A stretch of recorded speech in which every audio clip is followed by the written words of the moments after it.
The city of Chengdu, with its neon rivers of traffic and its maze of tea-scented alleyways, had always worn two faces. One belonged to the brochure's red lanterns. Red lanterns, sizzling hot pot, gentle pandas chewing bamboo behind polished glass. The other existed in the collective memory, an older Chengdu whispered about in midnight mahjong circles. A city of clouded temples, secret brothers of the brush, and mountain spirits who still answered to the tug of incense. Min Jiang, whose online handle was Min Made It, had never cared for ancient rumors. He was 27, lived on instant noodles, and measured success in the upward curve of a view counter. His vlogs blended street food reviews with slapstick stunts, backflips over koi ponds, drinking pepper oil on a dare, interviewing tourists in 4 dialects. So when the city approved limited public tours in the remote Wolong Panda Sanctuary, a reserve-only researchers had been allowed to enter, Min smelled the next viral spike. He bribed a junior ranger for a slot, strapped 3 GoPros to his chest and promised his followers panda content, so close you'll smell the bamboo. The journey began innocently enough. His small group marched along raised wooden walkways while their guide repeated statistics about breeding programs. Sunlight filtered through giant ferns, dappling the black and white giants lolling beneath. Min performed his usual commentary. Check out this absolute unit munching 30 kilos of leaves. The algorithm loved hyperbole. Yet halfway through the tour, he noticed something the others didn't. One panda, larger than the rest, was sitting upright in unmistakably human posture, holding a bamboo stalk between thumb and forefinger like a flute. Its obsidian eyes followed Min with uncomfortable focus. When Min zoomed in, the panda raised a padded paw to its lips, an undeniable shushing gesture. Min's pulse spiked. Either he had filmed a genetic anomaly or a marvel, lucrative beyond sponsorships. He pretended to drop his phone, tumbled off the walkway and rolled into a cluster of arrow bamboo. The guide shrieked. Tourists gasped. By the time staff scrambled after him, Min had ducked into a hollow trunk, switched his lens to night mode and initiated a covert stream for his premium subscribers. "Something's off. Stay tuned," he whispered. Twilight slicked the forest in silver. Min stalked the leaf-littered ground until he located the unusual panda beside a lichen-plastered shrine. Crude carvings of the yin-yang yin-fish and yang-fish coiled across the stone. Incense drifted from within. Min's camera caught the panda rising on hind legs. Bones elongated, fur receded. Within breath span, where the panda had stood was a tall monk, his brows white crescents, robes embroidered with swirling black and white circles. He bowed to the shrine, palms together, then spoke in archaic Mandarin. "Balance endures another day." Min's mind did somersaults. He had exposed street vendors using plastic dye, but never living myth. Adrenaline overruled caution. He squatted behind a bush, whispering excitedly to the microphone. "People, look! Shape-shifting Panda Man!" Subscribers spammed exploding emojis. They demanded closer footage. Min obliged. He lurched forward, twig crunching beneath sneaker. The monk's head snapped around, his pupils, still rimmed in panda black, constricted. "You tread on sacred ground." Min froze but kept filming, said. "I shall come in peace. The internet will lose its mind when they see." Before he could finish, a gust of wind whirled leaves into a cyclone. Dozens of pandas emerged from the undergrowth, each morphing into monks mid-stride. Some bore prayer beads carved from petrified bamboo. Others wielded staffs topped with the Taijitu symbol. They encircled Min. The abbot, identifiable by a robe stitched with a complete lunar calendar, spoke. "The covenant of mist and fur forbids revelation. We are guardians of yin and yang, unseen but omnipresent. Your device endangers the weave of fortune." Min's brain translated that as killer engagement. He held up his phone like a talisman. "I can blur faces if you want. This content could secure funding for your sanctuary, you know. Awareness is currency, a younger monk hissed. Awareness becomes imbalance. Humans tip scales with gossip alone. But the abbot merely sighed, old sorrow in every syllable. There is already too much yank activity, ambition, heat. Secrecy is yin stillness, shadow, cool retreat. Your lens burns bright. A prudent soul would have deleted the footage. Men, however, saw trenching glory. 50-50 ad revenue, he said, activating his public live stream with a clandestine thumb tap. The chat exploded instantly. Viewers clipped GIFs of shape-shifting monks, shared them across platforms, and tagged celebrity skeptics. Somewhere in New York, a late-night host preloaded panda monk jokes. In Mumbai, a cryptocurrency influencer proclaimed the monks were aliens mining spiritual blockchain. By dawn in Chengdu, the clip dominated every feed on Earth. In the sanctum, temple bells shattered the dawn silence.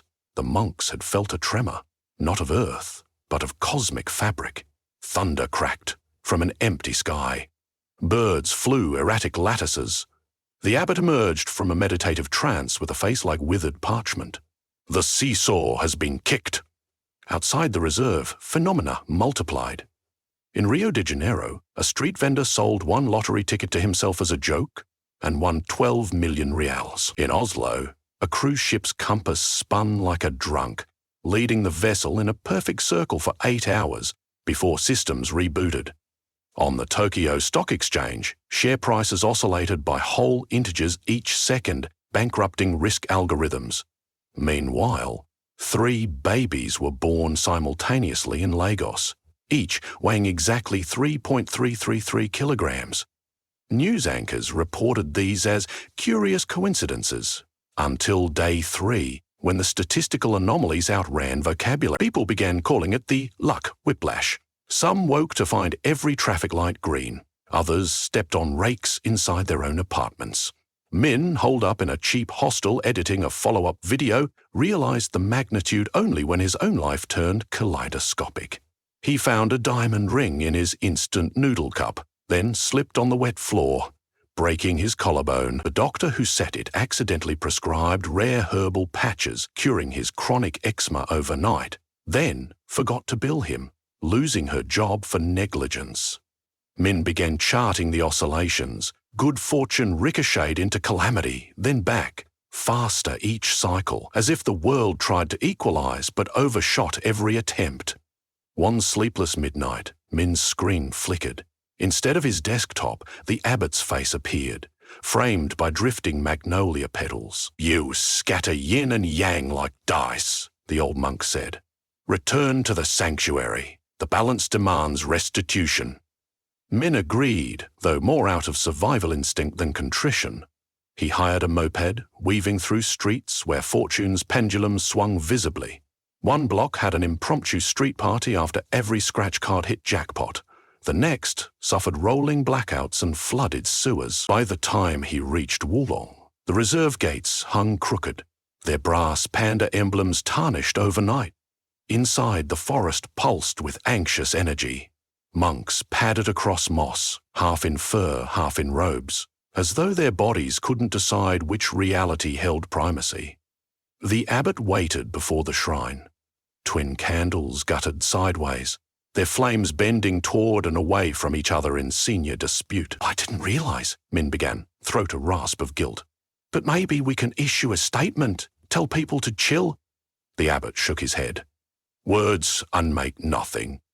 Every eye watching us is a needle juggling the cosmic thread." An acolyte delivered grim news. Satellite imagery confirmed the sanctuary as ground zero of global memes.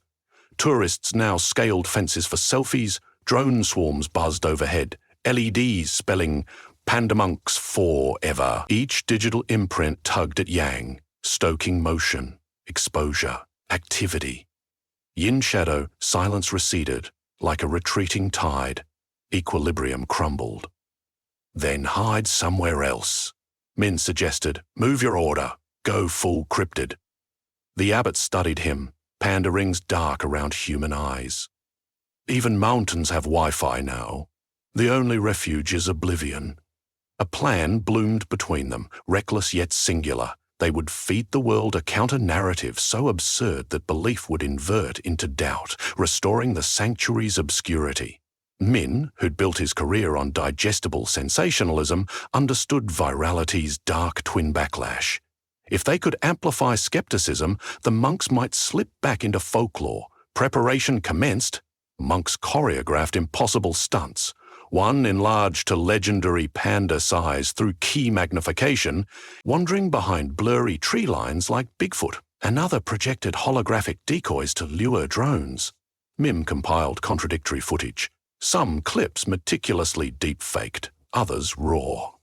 He contacted famous debunkers, leaked files anonymously, and orchestrated debates where experts dismantled obvious hoaxes.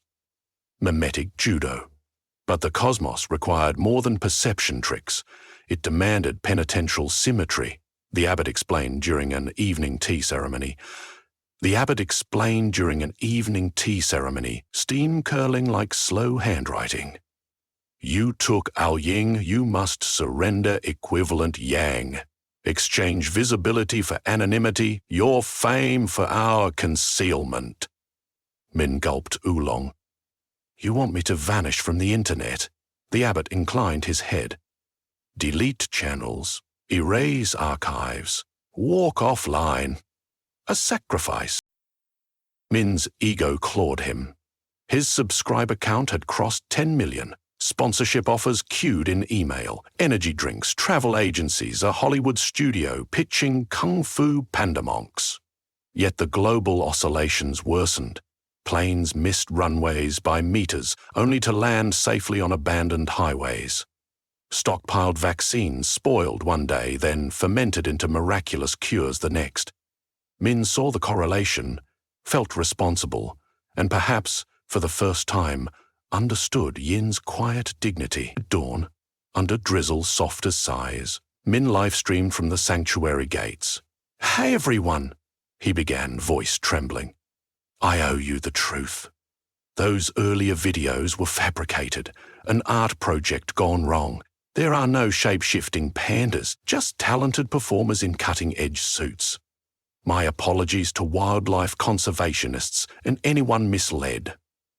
I'm stepping away from content creation indefinitely." He showed behind-the-scenes clips he and the monks had engineered. Green screens, motion capture rigs, rubber panda masks filled with animatronics. The internet, drunk on outrage, swallowed the bait. Comment sections erupted. "Fake news strikes again. We knew it looked CGI." Hashtags shifted from adoration to ridicule within hours. Meme necrosis. Simultaneously, SEO wizards secretly hired through the monks' shadow network buried original footage under thousands of algorithm-optimized debunk posts. Fact-checking sites downgraded the Panda Monk story to confirmed hoax. Late-night hosts aired retractions with sheepish grins. The world moved on to new curiosities. A comet shaped like a potato. A scandal about voice-cloned pop stars. As collective attention cooled, the balance meter, an ancient scale within the shrine, unseen by outsiders, settled. The candle's flames rose upright. Weather stabilized, luck anomalies dwindled into statistical noise. Somewhere in Berlin, a mathematician exhaled when her predictive models regained fidelity. One task remained. Min had to sever his digital self. He uploaded one final post, a still image of a yin-yang symbol dissolving into mist. Then he deleted every video, every thumbnail, every comment, 5 years of curated identity, while the monks recited sutras around him, weaving chants through fiber-optic cables as though sanctifying the deletion. When the last byte blinked out, a hush fell in the sanctuary, deep enough to hear dew forming on spiderwebs. Min looked to the abbot. "Is it done?" "Equilibrium breathes again," the elder confirmed, eyes shining like coals banked for another night. "But remember, balance is a verb, not a noun. It lives only through unending act." Weeks passed. News cycles marched on. Min surrendered his apartment lease, sold camera gear, and accepted an apprenticeship at the sanctuary under the monastic name Jiangying, River of Shadow. Each dawn he swept temple paths, fed bamboo shoots to cubs, practiced silent meditation until thoughts thinned to clarity. Sometimes tourists glimpsed him and assumed he was a regular keeper. None recognized the face that once headlined trending tabs. He learned the first secret art of the order: micro-shifting, nudging one's spirit between human and panda without full transformation, an elegant compromise symbolizing dual nature. During these lessons, the abbot often spoke in parables. "Consider the tide jitu," he said, drawing it in sand. "Yin holds a seed of yang, yang a seed of yin. Extremes collapse under their own weight. We shepherd the middle path." Months ripened into a full season. One monsoon evening, Jiang Yin joined the abbot atop a mossy outcrop overlooking Chengdu's distant skyline, a digital constellation beyond rolling hills. Neon sighed against storm clouds. The abbot offered a gnarled scroll. "Your penance nears completion. Yet the world changes swiftly. A new threat advances. Augmented reality lenses shipping next year. They will pierce many veils, ours included. We need a bridge monk, someone who knows both screens and silence." Jiang Yin accepted the scroll, its bamboo rods cool in his palms. Unrolling it, he found schematics for encryption spells, ancient sigils adapted to scramble light fields, rendering the sanctuaries invisible to machines, while benign to the naked eye. Technical annotations mingled with calligraphy. "You want me to develop these?" "Balance through evolution," the abbot replied. "Your karma forged in error prepares you for guardianship anew." Lightning forked above the city. For a heartbeat, its electric veins formed a perfect yin-yang across the clouds, then dissipated. Yang Yin felt the old thrill of viral spectacle, but it sang a softer note now, tempered by stillness. He bowed. "I will serve." Far below, Chengdu's night market bustled, unaware. Tourists snapped panda plushies, sipping pearl milk tea, debating whether pandas were overrated or national treasure. Above them, in courts of cedar and stone, monks padded peacefully, their dual natures tucked under robes, maintaining balance stroke by measured stroke. Every so often, luck hiccuped. A train arrived precisely on schedule during a typhoon, or a gambler lost 10 hands yet found true love at the bar. Subtle reminders that yin and yang still danced to hidden drums. Steady now, but watched over by former vlogger Jiang Yin, who understood better than anyone how one careless click could tip the cosmic scales.